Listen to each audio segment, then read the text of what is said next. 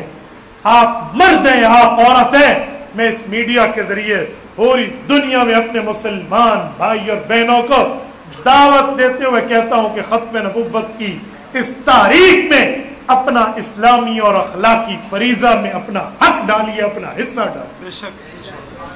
میرے دوستو، جب آج رات آپ سونے لگے، جب بستر پر آپ نے نیند کر لی اور سورۃ الملک آپ پڑھ چکے ہو، کیونکہ رات کو سورۃ الملک پڑھیں تو قبر کا عذاب سے اللہ بچا لیتے ہیں، سونے لگے تو اپنے دل سے 5 منٹ نکال کے ایک سوال پوچھئے کہ 9 سے 10 گھنٹے کا سفر کر کے مفتی عبدالواحد قریشی ڈیرہ اسماعیل خان سے آیا تھا، اور 9 گھنٹے اپنی خطابت جتوانے پہ آیا تو رب لعنت کرے اس سفر کو۔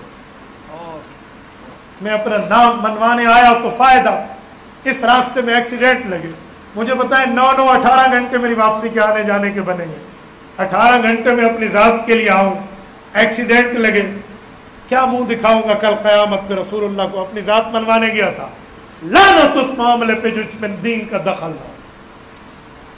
تو یہ اپنی ذات کے لیے ایک سفر نہیں ہے، اور رسول اللہ کی ذات کے لیے، اللہ کی رضا کے لیے ہے۔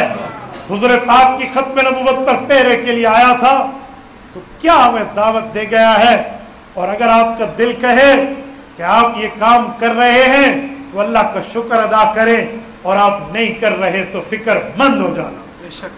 یہ میں آپ سے اب وعدہ نہیں لیتا، مجھے ابھی آپ بے شک کہہ کر جواب نہ دیں، آپ اپنے پاس جواب سنبھال کے رکھیں۔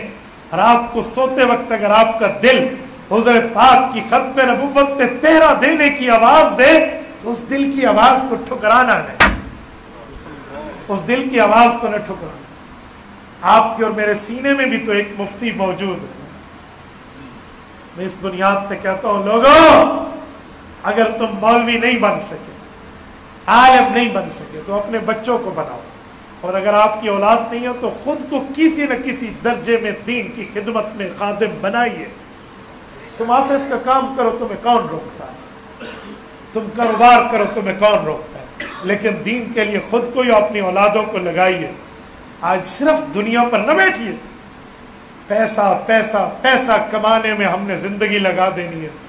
اور اللہ کے بندے، ہم اس ہزاروں سال کی کائنات میں 80 اور 70 اور 90 سال کی عمر لے کر آتے ہیں، ہزاروں سال کی کائنات میں، لاکھوں سال کی کائنات میں 70-80 سال لے کر ہم مہمان کے طور پہ آتے ہیں۔ مہمان گھر بنانے نہیں آتا، مہمان جی لگانے نہیں آتا، مہمان just for the time passing وہ گزرنے آتا ہے، جسٹ فار دا وزٹنگ وہ گھومنے آتا ہے، وہ اپنے اصلی گھر کو دیکھ رہا ہوتا ہے۔